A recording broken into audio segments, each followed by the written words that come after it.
Use the Force, Luke. Live long and prosper.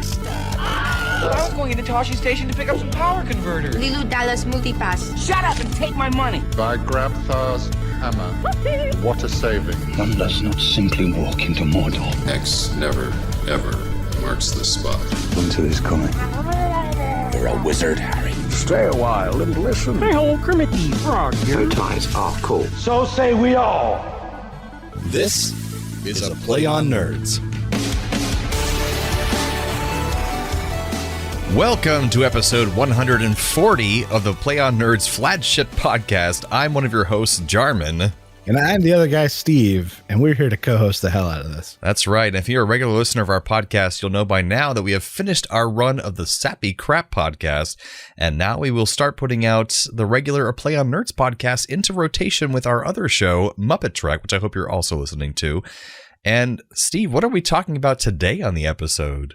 Well, we thought we'd get back to our roots, the very basis of a Play on Nerds, and that is the old classic copycat cinema. That's right. And we're starting out with a whammy with This Is the End and The World's End. And I kept saying them wrong the entire time. I kept being like At World's End, which is apparently like a... That's what I said, At World's End, Pirates of the Caribbean movie, apparently.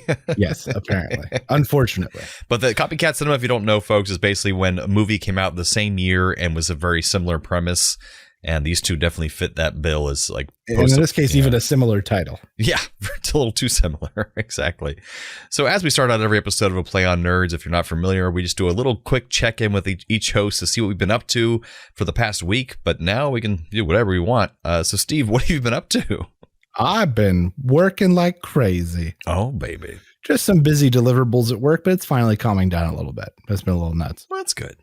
And then last weekend, we went up to Nana Paula's, Anna's mom's, and we dropped the kids off, and Anna and I got to go to Hot Pot for the first time in 2.5 years. I've never done Hot Pot. How was it? Hot Pot is great. In my opinion, it is the best of like the communal eatings. Like it's better than fondue. It's better than like the Korean grill thing where you grill your own meat. In the times of COVID, communal eating sounds terrifying. It's not too bad because the broth is like constantly boiling. So you're never really worried about germ transmission in that regard. Right. Because even that you just dip your chopsticks in the boiling hot broth for a moment, you're like, all right, they're sanitized. Right. But yeah, lots of thinly sliced meat and carrots and corn and tofu. And then you get noodles at the end and you make your own soup. Ooh. It's such a great experience. I recommend Hot Pot for everybody. Sounds delightful. And then my parents are coming to visit in 9 days or something like that. Anna did the math and it's terrifying. But we need to clean and get this place in good order because when they come, we are going out to the mountains. Nice. We rented a nice place in a very small town. Last time there was census data, the town population was like 960. That is tiny. That's right. So that's where we're going. Very nice. What have you been up to? Well, in the recent history of Jarman, I went to Animal Kingdom here in Orlando, Florida for the first time, even though How did you dodge that bullet for so long? I don't know. I just have never gone there because like growing up in Orlando with friends who always had tickets, I've been to Magic Kingdom, MGM, which is now Hollywood Studios, I think it's called. Mm-hmm. And I've been to Universal Parks, Islands of Adventure, all that stuff. But I just had never been to Animal Kingdom because when it opened up, everyone was like, oh, it's just a zoo. And so the commercials... It didn't have anything when it opened up. Yeah, the commercials they came out with like, it's not a zoo. That's what they would say as the commercials, but it kind of felt like one.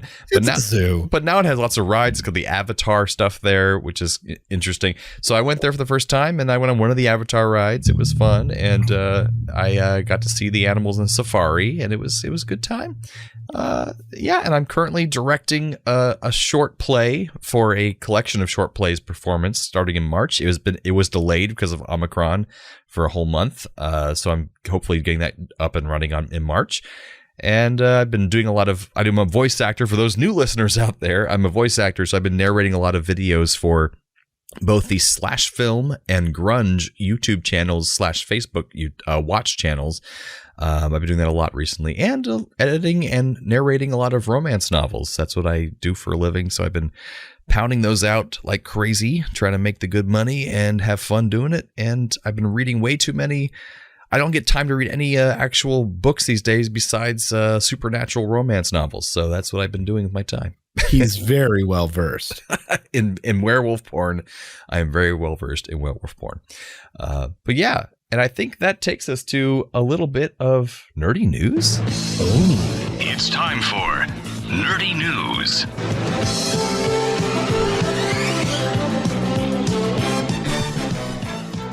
All right, this week on Nerdy News, a university in Japan has figured out that just 3 seconds of maximum effort weightlifting a day can increase your muscle strength.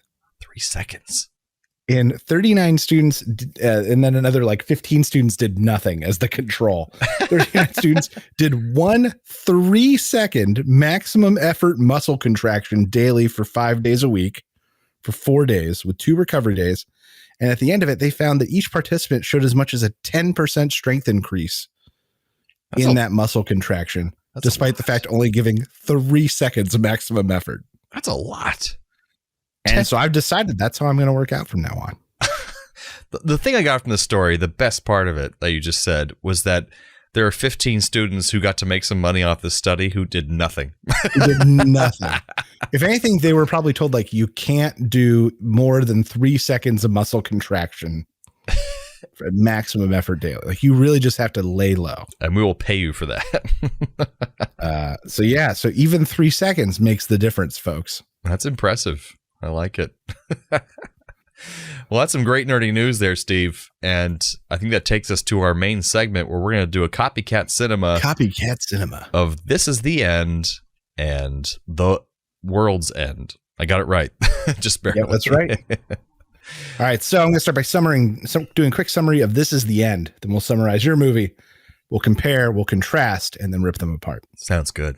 So This Is the End. Seth Rogen, playing Seth Rogen, reunites with his real life buddy, Jay Baruchel, also playing himself for a fun weekend of partying in LA. Seth drags Jay to a celebrity-filled party with a bunch of other real life celebrities playing themselves. And suddenly, out of nowhere, the rapture occurs. People go up into the sky in light. A hellhole opens up in LA. And all these funny comedic personalities are stuck in the rapture. They ration food and water. They have a close encounter with Emma Watson and an axe.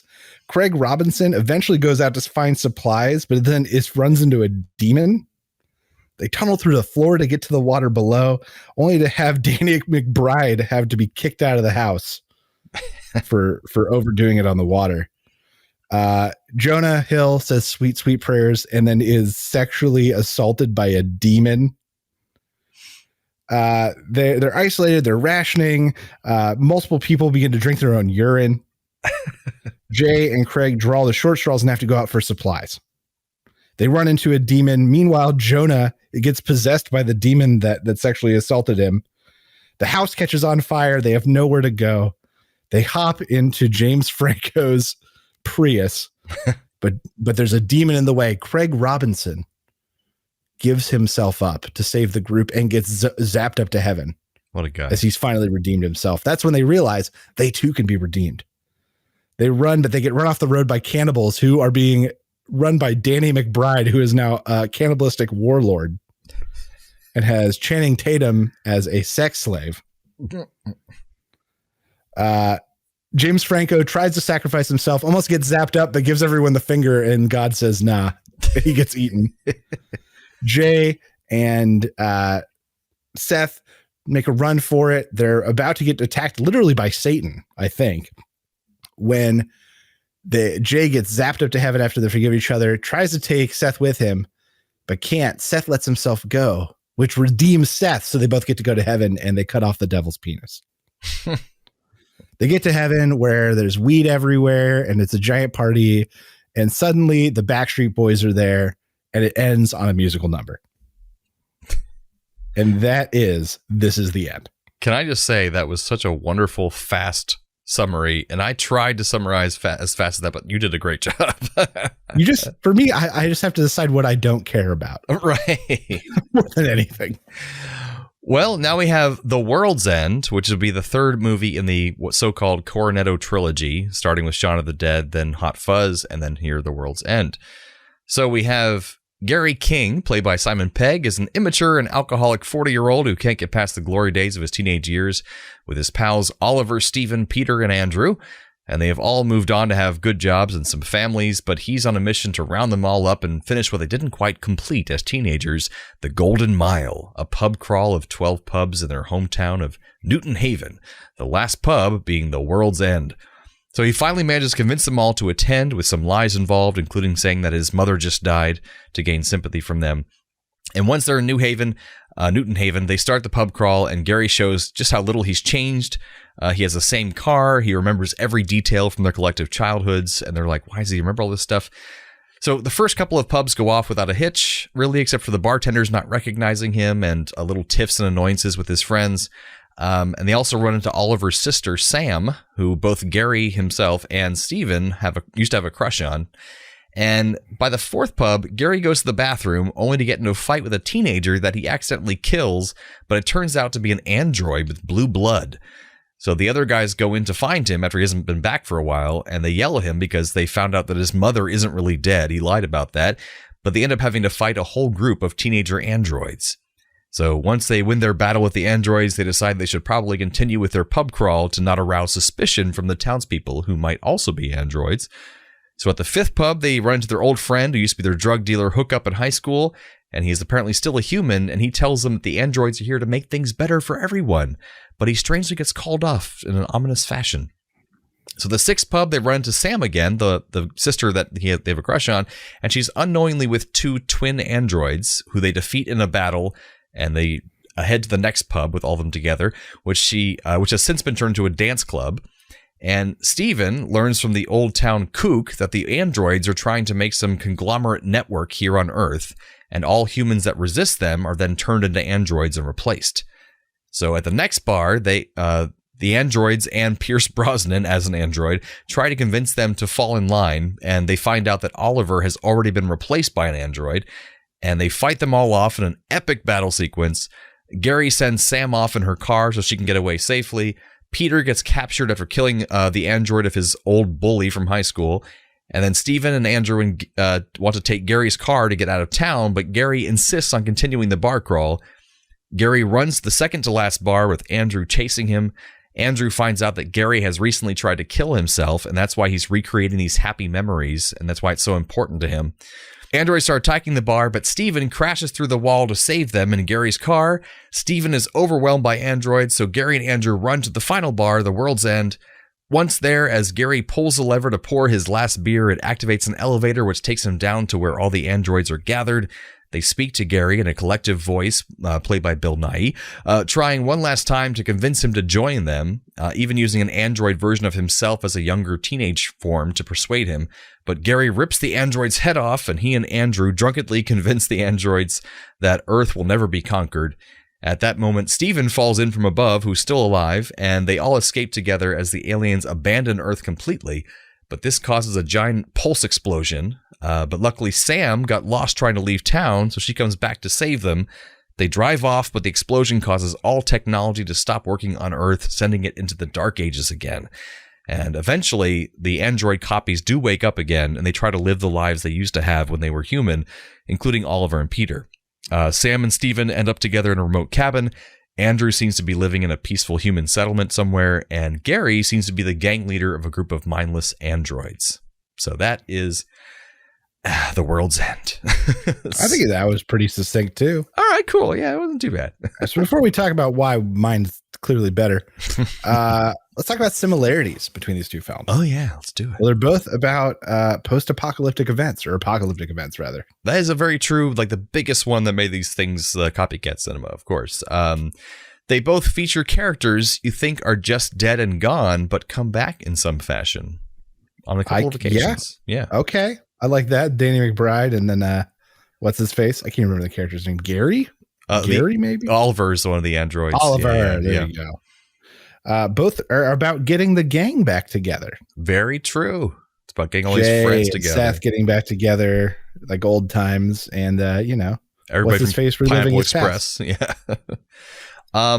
Let's see. They both feature characters that are seeking the way things used to be, like Gary King in The World's End and Jay Baruchel with his relationship with Seth Rogen, and This Is the End. Kind of like yours, getting the band back together. But yeah, just like getting back to the way the world used to be, you know. And these both feature kind of like the one left behind motifs, in that Simon Pegg's character like never grew up and kind of got locked in time. Yeah. And then the whole thing is Jay Baruchel's character not wanting to adjust and go down and live the LA lifestyle. That's true. Getting kind of left behind. And Left Behind also being funny because that's the people who are left behind after the rapture. That's right. Entendre. Both feature a bunch of out of shape actors that have no business surviving the things the way they did. Yeah, agreed. But they all do. So why do you think your movie's the best? And I'll tell you why mine's the best. I know my movie's the best. Mm-hmm. So while both had ensemble casts, I thought mine was better. There was something very nice and genuine about actors playing themselves and getting to interact in ways with each other that made the suspension of disbelief of this crazy scenario even more. Yeah, I feel like that's it was cool that they did that, and they did it very well, playing against type, especially Michael Cera, who was able to play a jerk. So good. Instead of the usual like awkward nerdy guy, he was played a total over the top jackass, which is pretty Coked fun. out, screaming at people and slapping Rihanna in the ass and then getting the crap kicked out of him. But at the same time, I'm just countering. This is not my point, but countering yours. Just saying that, you know, there were so many fantastic, solid, like dramatic actors in this comedic movie that made it so fantastic. So I don't know about that. I don't know about that point. But my first point will be that mine had incredible writing and dialogue that calls back to itself. It has like premonitions of what will happen in future in the movie. It's like great foreshadowing. It just great dialogue. It runs circles around the lower quality and lower brow writing of This Is the End. So I think that is a wonderful point for that movie. You son of a bitch. I think that mine had a more tangible redemption story, in that we literally get to watch people redeem themselves and then go to heaven. A literal redemption we literally story. Get to watch that on the screen. I think Gary King gets redeemed quite well. Thank you very much. Towards the end of the movie, he no longer drinks. He just drinks water. Does he get sucked up into a beam of light to heaven? He does not. That is true. Man, there you go. There you go. My point was that the plot at The World's End moves along with purpose and is engaging the whole way through. Whereas in This is the End, it just seems to meander and follow along with whatever penis joke they happen to stumble upon with their improvisation. Like it just kind of just stumbles along as they go. Whereas there's like a definite pace to this movie that grows and grows and grows and grows till the end. I could see that. I could see the meandering angle. Yeah. I think that there was more consistency with the expectations of these characters than in your film. And you kind of touched on this earlier, in that like they get into that bathroom brawl and all of them are pretty good fighters. Yeah, they are. They just are. But with, you know, the guys in This Is the End, they're all like do nothing celebrities who are basically useless. And they play that. They are all essentially useless. Yeah, that's true. And so I think, once again, the bathroom scene specifically is what really illustrated for me, where I was like, why can they all fight like this? I think that was part of the comedy. Yeah, like why are these guys like using like kicks and like karate moves and stuff like against these androids, which is kind of just funny and out of nowhere. But yeah, it's not realistic to the. If anything, I was hoping there was going to be something that explained it. Yeah. Whereas in yours, like they are awful fighters. They are kind of terrible, but they do survive very luckily with their. Yeah, definitely lucky. And my third point would be this film may be a comedy, but it has fantastic moments of real drama and tragedy that really fleshes out the characters, making them more three-dimensional. Whereas This Is the End just had these like 2D representations of celebrities where you don't really care if any of them die because they were all kind of assholes. And the redemption is kind of like, you know, very small redemptions that they have. Whereas like you are almost, I was almost like, you know, at tears seeing that scene between Nick Frost and Simon Pegg where he's talking about how he saw his slit wrists, like he was at the end of his rope, like this is what he needed to live. And I was like, wow, this is a deep moment in this film. This film has levels, you know? Yeah, right. Yeah, right. All right. So folks, we don't judge this. if you have any suggestions of which one you think is the better movie, who gave the better argument, you should write into results at aplayonnerds.com. Results at aplayonnerds.com. We'll get it. Or copycat cinema at aplayonnerds.com. Any address you want to at aplayonnerds.com. We'll get the email. That's right. Well, good return to not only copycat cinema, but also do a Play on Nerds main show. Absolutely. And now we have a wonderful bit for you guys where I'm going to be playing the game Name That Android. Ooh. So we just had a movie that I loved very much, The World's End, which has a bunch of androids in it. So now I'm going to quiz Steve. I'm going to play a clip, and he has to tell me for 2 points each round what the android's name is and or what TV show or movie it's from. So just to confirm, are these androids and robots and other things, or are these like actually strictly androids? I made it strictly androids. I've been highly educated by the Rusted Robot podcast, the difference between a robot and android, etc. So these are androids made to look like humans, androids. Okay. You got it? Cool. And so I want to make sure. Right.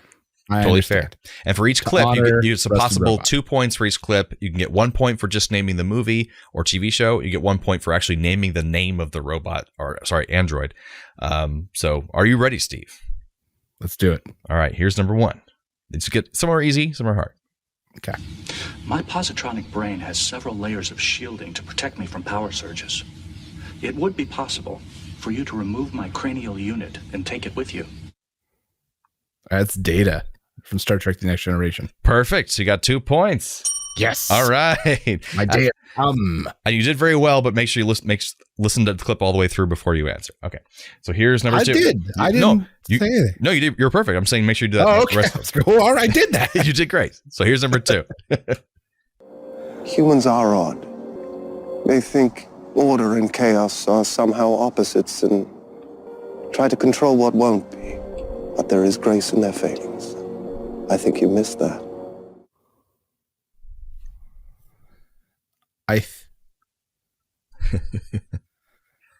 Man, I think that's Jude Law. I could play it again if you want.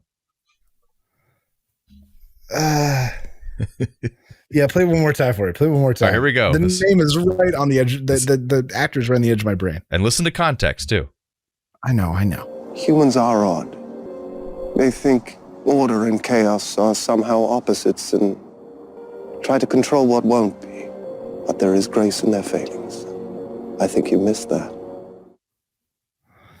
Okay, I got it now. It's Paul Bettany as Jarvis/Vision. I guess Vision if we're going with Android. And Age of Ultron. Yes. All right. Ooh, well done. All right. It's number 3. Here we go. There's only 10, by the way. All right. Only 10, which is a lot. I guess I did too many. That's fine. All right, here we go. I just love the chapter on pine cones. They're not just for wreaths and centerpieces. You can use pine cones to create a very special Yuletide menorah. Your pine cone snowman could be Jewish. Just add one of those little beanies. Okay, so this is a group of androids, not just one. So that's my God. What is this group of androids called? A group of androids. A community of androids, you could say. A community of androids. It sounds like animated, maybe 80s cartoon. It's live action. It's live action. Yep. Live action group of lady robots. And also, What it was a the remake of a 1970s film. 1970s? But the clip I played was not from the 70s film. It's from the remake. I don't know. I'll say Westworld. Oh, I don't know who in Westworld, but I'll say Westworld. So is Stepford Wives. It makes perfect sense now. When you said remake of something from the 70s, I immediately thought Westworld. That might have thrown you off a bit. I apologize. All right, no. That was still a good clue. I didn't think about it. All right, so here we go. Number 4. I'll go. I mean, I'm the only one qualified to remote pilot the ship anyway. Believe me, I'd prefer not to. I may be synthetic, but I'm not stupid. It's Bishop from Aliens. Oh, that is correct. All right. Ooh, all right. All right, here's the next one. Number 5.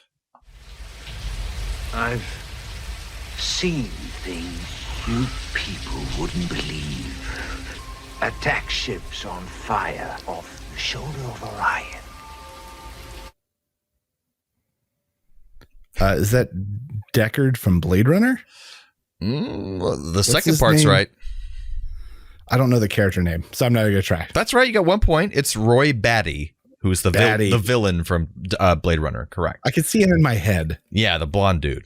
Yeah, blonde dude. All right, that was good though. You got 1 point. That's all right. Not bad. Not bad. All right, so here's number 6.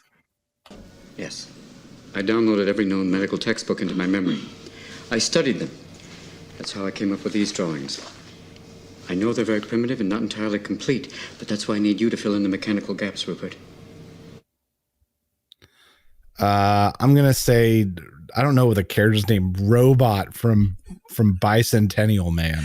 He actually is named Andrew, which is really hard, but you get 1 point because you said Bicentennial Man. Yeah. That was I knew it was Robin Williams, so it was either that or Robots. Yeah, that voice is unmistakable. Yeah. All right, so here's number 7. Here we go. You believe me because deep down you've always known there was something different about me. Something that didn't quite add up in the usual way. And you believe me because it flatters your ego. To believe that alone among all the billions of people of the 12 colonies, you were chosen for my mission. Is that... I don't know the number. I know it's Battlestar Galactica. Oh, okay. It's the blonde one. She's talking to Balthazar. Oh, yes. I don't remember her friggin' number. 7? Close. 8? No, wrong direction. All right, don't give me the point. You get the 1 point, but it's 6. Damn. But yeah, you knew what was going on there. That's great. All right, so we got number... The 12 colonies was the giveaway. Yeah, I gave a little help with that one because otherwise out of context, it might be a little... that could be anything. Yeah, it could be anything. All right, so here's number 8. All right. By the time you fire, I will have moved Dr. Calvin's head into the path of your bullet. I will escort you both to the sentries outside the building for processing. The movie's I, Robot. Okay. I don't remember the robot's name. I didn't either when I looked this up. I just had not remembered that. But they say his name constantly. I'd even cut it out of that sequence. Cal? No. It's actually Sonny. But you still get a Sonny! point. Son of a bitch. Sonny of a bitch. All right. I'm doing half points on most of these. I feel good about that. That's pretty good. All right, so here's number 9, second to last. I think you're afraid of letting go. I think you're afraid of happiness. And this is starting to excite me. That one I think is Jude Law, and so it'd have to be I, Robot, and I don't know the character name. iRobot? Yeah? You just use iRobot. Not iRobot. Damn. AI. That's with what Haley Joel Osment. Okay, that's what I thought. Yeah, good job. That's what I had in my head. I can see him. He's a robot gigolo. Absolutely, and you're so close because his name is Gigolo Joe. I'm taking an eighth of a point. Yeah, I'll give you a 0.5, 1.5. Yeah. All right. So here, Gigolo. I mean, they get harder as they go along. So here's number 10. All right. Last one. Here we go. I'm a friend of Sarah Connor. I was told that she's here. Could I see her, please? Where is she? All right, so this is the T-800. Yeah. And, God, which movie? The Terminators? Do I need the exact movie? No, you're fine. 2 points. Terminator? It was the first. It was the first one. Yeah. I threw in the last one to basically make a joke that was very easy. But all right, so let's tally it up. 2, 4, 6, 8, 10, 11.5, 12, 13.5 out of a possible 20 points. 20? I'll take it. Anything above half is great. So fantastic job. I don't have the sound effect, but I'm going to clap for you. Oh, wait, hold on. I think I do. The children. Here's applause. There you go. Woo! Can we get the children back on the soundboard? I will eventually. Yeah, All the children good. clapped. I love that. All right. So then I think we have something else for you guys. Radical that you might recommends? Yes. I recommend. If you have the means, I highly recommend picking one up. What do you recommend I do? I recommend Pleasant. Well, if you are one of many people that is picking up Dungeons and Dragons for the first time, with remote play becoming extremely, extremely popular with the advent of things like Critical Role and a lot of online play happening right now because of the pandemic, I'm going to recommend the YouTube channel Pack Tactics, a funny and light, semi-animated channel about Dungeons and Dragons optimization, theory, and occasionally a little bit of math. For example, did you know that web is mathematically one of the most broken and godlike spells in the game? Oh. Can you believe that Goodberry is mathematically the best healing spell in the entire game? Oh. Well, the animated host Kobold is going to tell you all about it, and it's going to give you a little bit of arithmetic to help you make the argument. So I recommend Pack Tactics on YouTube. Hell yeah. That's where you get all your inside info from. He's where I get a lot of the like math to back up theory. Yeah. Gotcha. Well, great recommends. That brings us to trailer reviews.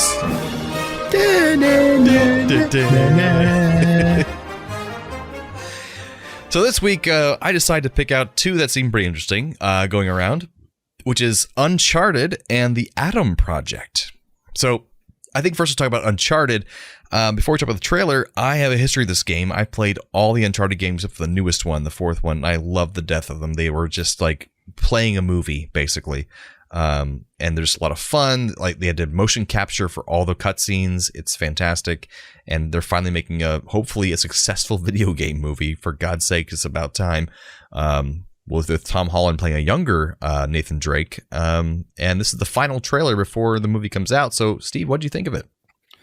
I think it looks kind of like all the best parts of Indiana Jones and Mission Impossible.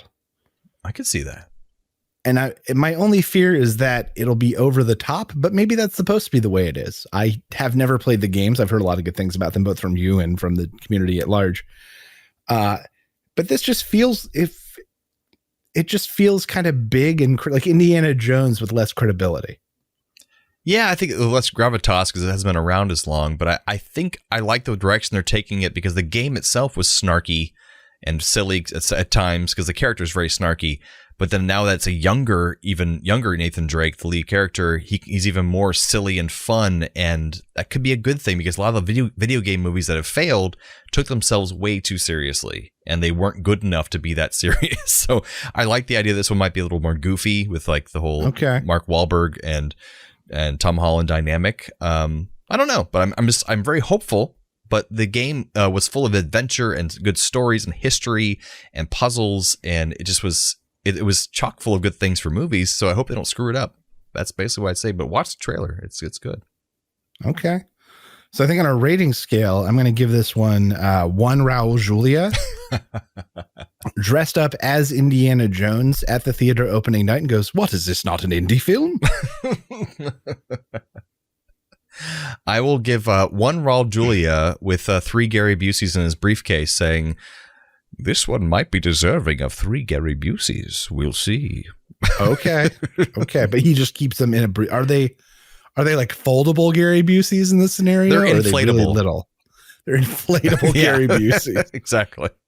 You got to blow me up through my penis. I'm not touching you there, Gary. Darn.